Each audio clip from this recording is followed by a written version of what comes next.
Back to news. చేనేత జాతి సంపద అన్నారు జనసేన అధినేత పవన్ కళ్యాణ్. చేనేత కార్మికుల కష్టాలపై అధ్యయనం చేసేందుకు కమిటీని వేసి జనసేన మేనిఫెస్టోలో చేరుస్తామన్నారు. చేనేత కార్మికులను ప్రోత్సహించాల్సిన బాధ్యత అందరిపైన ఉందన్నారు. ఏపీ చేనేత కార్మికులు పవన్ ను కలిశారు. వచ్చే నెల 20న మంగళగిరిలో నిర్వహించే చేనేత సత్యాగ్రహానికి ఆహ్వానించారు. చేనేత కార్మికుల సమస్యలను ప్రభుత్వం దృష్టికి తీసుకువెళ్లేందుకు ప్రయత్నిస్తానన్నారు పవన్.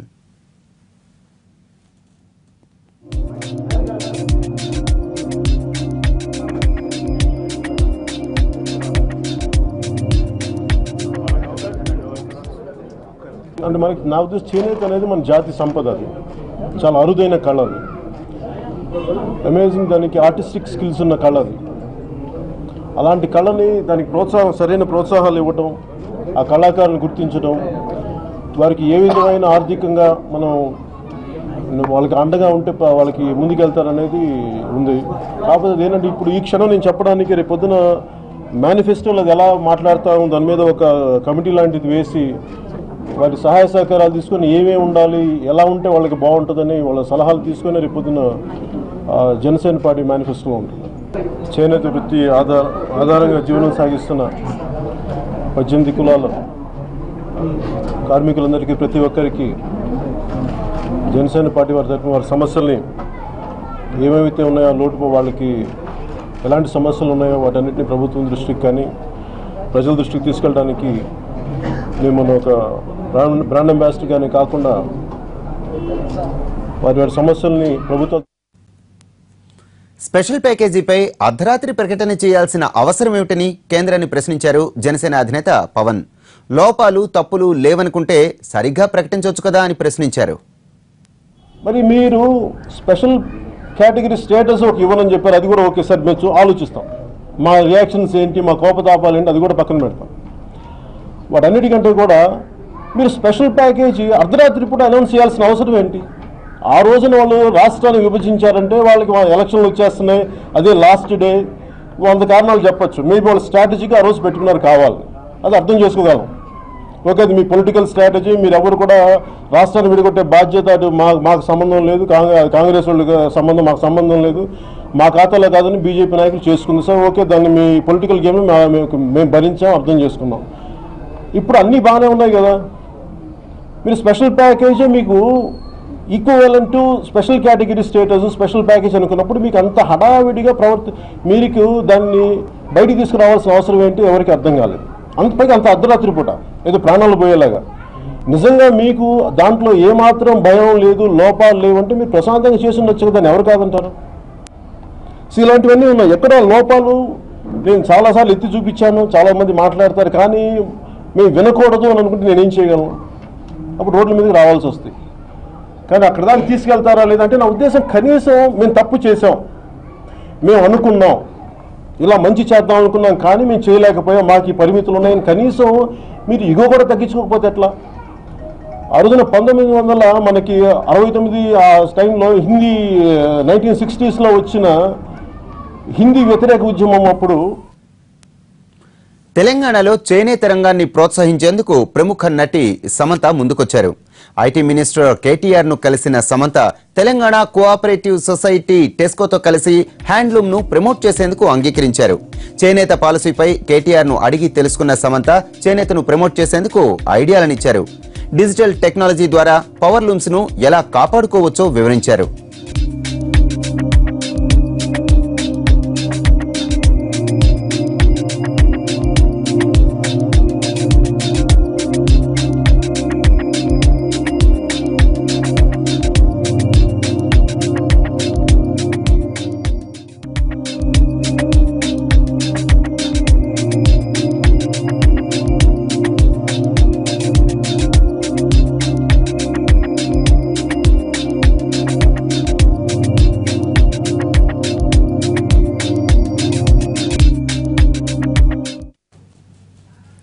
ఆరు నూరైన కృష్ణా గోదావరి జలాలతో 1 కోటి ఎకరాలు తడిపే వరకు విశ్రమించేది లేదన్నారు తెలంగాణ సీఎం కేసీఆర్. తెలంగాణ వస్తే ఏం సాధిస్తారంటూ రాష్ట్ర విభజనకు ముందు అనేక మంది ప్రశ్నించారని, కానీ పాలేరు రామదాసు ప్రాజెక్టు చూస్తే వారికి అభివృద్ధి అంటే ఏమిటో అర్థమవుతుందని అన్నారు. సమైక్య రాష్ట్రంలో నిరాదరణకు గురయ్యామన్న కేసీఆర్ భక్త రామదాసు జయంతి రోజున ప్రాజెక్టు ప్రారంభించడంపై హర్షం వ్యక్తం చేశారు.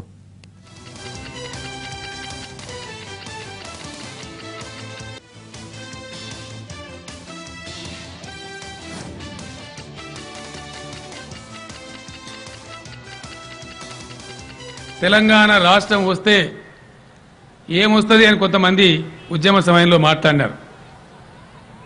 ఏమొచ్చిందో ఈరోజు పాలేరు నియోజకవర్గం ప్రజలు నడితే చెప్తారు. అగమేఘాల మీద దేశ చరిత్రలోనే అత్యంత అరుదుగా కేవలం 9-10 నెలల కాలంలో అద్భుతంగా ఒక 60,000 ఎకరాలకు నీళ్ళిచ్చేటువంటి ప్రాజెక్టు మీరు సాధించుకున్నారు. అందుకు నా పక్షాన, రాష్ట్ర ప్రభుత్వం పక్షాన పాలేరు నియోజకవర్గం యొక్క రైతాంగం అందరినీ కూడా, ప్రజలందరినీ కూడా నేను హృదయపూర్వకంగా అభినందనలు తెలియజేస్తా ఉన్నాను. ఈరోజు భక్త రామదాస్ గారి జయంతి మన తెలంగాణకు, పాలేరు ప్రాంతానికి, ఇదే నియోజకవర్గంలో భాగంగా ఉన్న నేలకొండపల్లికి మనందరికీ కూడా గర్వకారణం. వారి జయంతి రోజునే ఈ ప్రాజెక్టు పూర్తయి నీళ్లు రావడం అనేది ఒక గొప్ప కోఇన్సిడెన్సు, చాలా అద్భుతమైనటువంటి సంతోషం కలిగించే విషయం. ఈ పవిత్రమైన రోజు విదేశాల నుంచి దొడ్డిదారిన బంగారం తరలించేందుకు ప్రయత్నించి కస్టమ్స్ సోదాల్లో దొరికిపోయింది ఓ జంట. జెడ్డా నుంచి హైదరాబాద్ వచ్చిన ఓ జంటను శంషాబాద్ విమానాశ్రయంలో అనుమానంతో కస్టమ్స్ అధికారులు తనిఖీ చేశారు. ఈ తనిఖీల్లో మొత్తం 1 కిలో 109 గ్రాముల బంగారం బయటపడింది. అతి తెలివిగా అరికాళ్ల కింద బంగారం బిస్కెట్లు పెట్టుకుని ప్లాస్టర్స్తో కట్టేశారు. కానీ కస్టమ్స్ సోదాల్లో అడ్డంగా బుక్ అయిపోయారు. దొరికిన బంగారాన్ని సీజ్ చేశారు అధికారులు.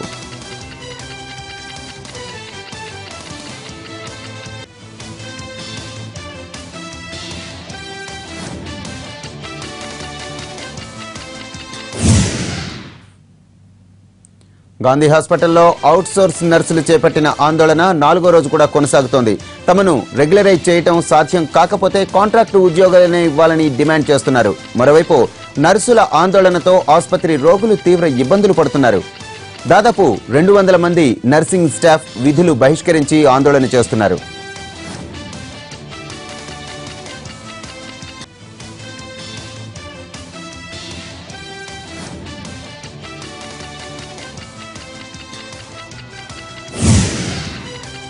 సెకండ్ హ్యాండ్ కారు కోసం వచ్చి టెస్ట్ డ్రైవ్ చేస్తానంటూ కారుతో ఉడాయించాడు కేటుగాడు. హైదరాబాద్ మాదాపూర్లోని నరీష్ ప్రో వరల్డ్ ఓనర్ కార్షిప్ ఏజెన్సీకి వచ్చిన ఓ యువకుడు తమకు స్కోడా కారు కావాలంటూ అక్కడ ఉద్యోగి నగేష్ను అడిగాడు. సదరు ఉద్యోగి కారు దగ్గర యువకుడిని తీసుకెళ్లాడు.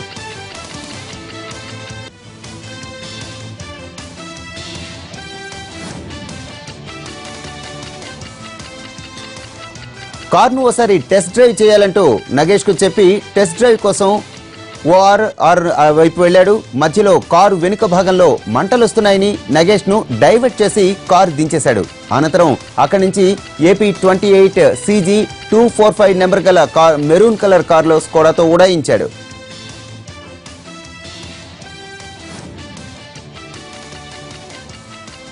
షోరూమ్ ఉద్యోగి నగేష్ ఫిర్యాదుతో కేసు నమోదు చేసిన మాదాపూర్ పోలీసులు ఆ కారు వెళ్లిన రూట్ను సీసీ కెమెరాలను పరిశీలించారు. 2 చోట్ల ఆ కారు దృశ్యాలు రికార్డయ్యాయి. మధ్యలో ఓ పెట్రోల్ బంకులోనికి వెళ్లి డీజిల్ కొట్టించుకున్న దృశ్యాలు సీసీటీవీలో స్పష్టంగా కనిపిస్తున్నాయి. వీటి ఆధారంగా చేసుకుని పోలీసులు దొంగ కోసం గాలిస్తున్నారు.